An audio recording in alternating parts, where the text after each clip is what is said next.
So welcome to this explainer on the classification of bacteria. To truly understand a bacterium, you first have to look at how it's built. And this primary classification method has actually withstood the test of time since H.C. Graham developed it way back in 1884. By sequentially applying crystal violet dye and iodine, we expose a massive structural difference in the cell walls.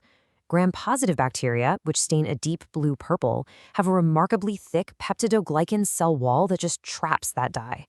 Gram-negative bacteria, well, they have a thin wall so the dye washes right out with alcohol, leaving them stained red by a counterstain. This brilliantly illustrates why certain antibiotics only work on specific bacteria.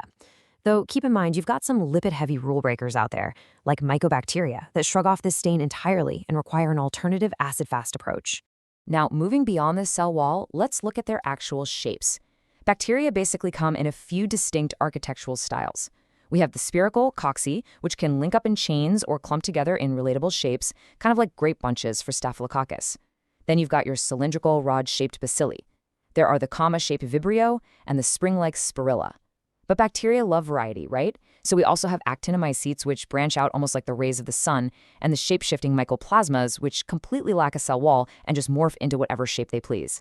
So structure is one thing, but how do they actually get around? Well, the specific placement of their biological motors, which are called flagella, completely dictates a bacterium's movement.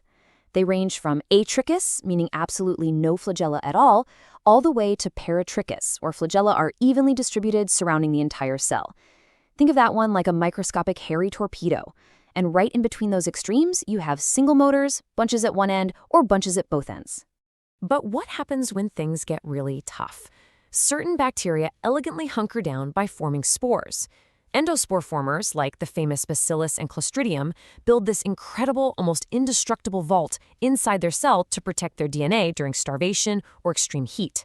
Exospore formers, like Methylcinus, build this armor on the outside. We contrast these master survivalists with non-sporing bacteria like E. coli, which simply don't have this emergency lockdown feature built into their biology. Of course, all that physical structure is completely useless without the right fuel. The crucial point here is how bacteria actually source their carbon and their electrons. Phototrophs magically pull their energy directly from light, while chemotrophs break down chemical compounds. Autotrophs are totally self-sufficient, fixing their own carbon dioxide, a lot like plants do. The group you really want to watch closely, though, are the heterotrophs. They rely entirely on organic compounds for their carbon.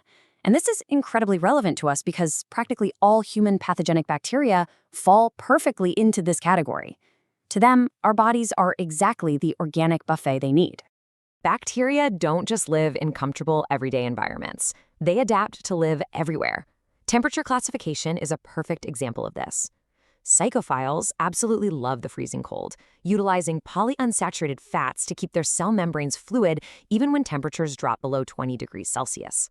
At the other extreme, hyperthermophiles thrive about 80 degrees Celsius by packing their membranes with saturated fats so they won't literally melt in the heat. But right in the middle, we find the mesophiles. They prefer a cozy 25 to 40 degrees.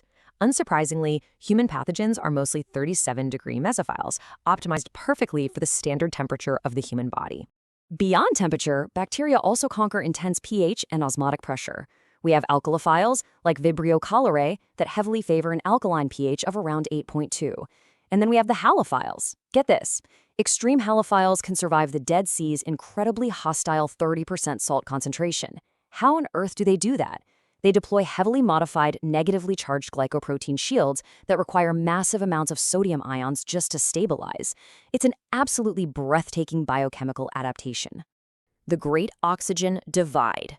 To really see a bacterium's relationship with oxygen, microbiologists use a clever laboratory setup called sodium thioglycolate broth. It's a test tube filled with a liquid medium containing agents that physically remove oxygen, along with a tiny bit of agar to stop oxygen from freely mixing back in. But the true genius here is the resizurin indicator. It turns pink where oxygen is present, mapping exactly where diffusion stops. So it's pink at the top and completely oxygen-free at the bottom. By dropping bacteria in and seeing exactly where they choose to grow, we unlock their metabolic secrets. Let's walk through the 5 distinct categories that emerge from this test.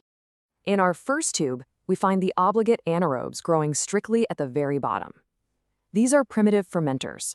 For them, simply being in the presence of oxygen is a literal kiss of death. Because they cannot use oxygen, And more importantly, they are completely defenseless against it. They absolutely must hide in the strictly anoxic environment at the bottom of the tube. Common culprits here include Clostridium, Peptostreptococcus, and bacteroids, which are frequently found deep in our gut, or, unfortunately, in foul-smelling dental abscesses. In tube 2, we have the aerotolerant anaerobes. Notice how their growth is scattered evenly throughout the entire tube. I like to describe these as bacteria with an attitude. They completely ignore oxygen, they don't use it to make energy at all, they only run anaerobic fermentation. But they grow everywhere because they simply tolerate oxygen's presence without being killed by it. A classic example is Cutibacterium acnes, which is the bacteria responsible for acne on our highly oxygen-exposed skin. Now look at tube 3. We call these guys the ultimate champions. These are the facultative anaerobes, like E. coli, Staphylococcus aureus, and Salmonella. They are incredibly dense at the top, but you'll also see a trail of them all the way to the bottom. Why? Because they possess the masterful flexibility to switch their metabolism on the fly. If oxygen is present, they eagerly use high-yield aerobic respiration to rapidly multiply at the top. But if that oxygen runs out, it's no problem for them. They seamlessly switch to anaerobic fermentation to survive in the deeper, oxygen-depleted areas. This flexibility makes them highly adaptable and, frankly, incredibly dangerous pathogens. Tube 4 shows us a very specific, quirky growth pattern, the microaerophiles. They grow in a tight little band, hovering just below the oxygen-rich surface. Think of them as microhelicopters, hovering in a very specific atmospheric zone. They absolutely require a tiny bit of oxygen to produce ATP, so they can't survive at the dead bottom, but they lack the defenses to survive the highly toxic, full atmospheric oxygen at the very top. A famous example here is Helicobacter pylori, which finds its perfect low-oxygen microenvironment deep inside the mucus lining of our stomachs. Finally, we have tube 5, the obligate aerobes. You will only find these strictly at the very top of the tube. These top dwellers demand high concentrations of oxygen for maximum ATP production. They completely lack the metabolic pathways to survive via anaerobic fermentation. If the oxygen runs out, they die. Plain and simple. This is exactly why Mycobacterium tuberculosis thrives so aggressively in the highly oxygen-rich environment of human lungs. We've seen how they behave in the tube, which brings up a really crucial question. Why exactly is oxygen instantly deadly to some bacteria, yet incredibly vital to others? The answer is severe oxidative stress. Whenever oxygen is utilized, or even just present, it produces highly volatile byproducts known as reactive oxygen species, or ROS. We're talking about toxic superoxides, hydrogen peroxide, and hydroxyl ions. If left unchecked, these toxic molecules will aggressively rip apart and damage bacterial macromolecules. They will literally destroy proteins, shred lipids, and mutate DNA. So atmospheric oxygen is actually rapidly lethal to simple, unprotected microbes. And this brings us to the ultimate molecular weapons check required for survival. To live in oxygen, bacteria absolutely must engineer their own antioxidant enzymes. Obligate anaerobes? Well, they have zero enzymes, which is exactly why oxygen kills them instantly. Aerotolerant bacteria and microaerophiles have a partial defense system. They usually possess superoxide dismutase, or SOD, which is just enough to let them tolerate low-level exposure. But our champions, the facultative and obligate aerobes, they have a fully stocked arsenal. They possess high levels of SOD, catalase, and peroxidase. Having these specific enzymes on hand to instantly neutralize toxic oxygen is the sole reason these bacteria can survive and thrive at the very top of that tube. Thanks for watching.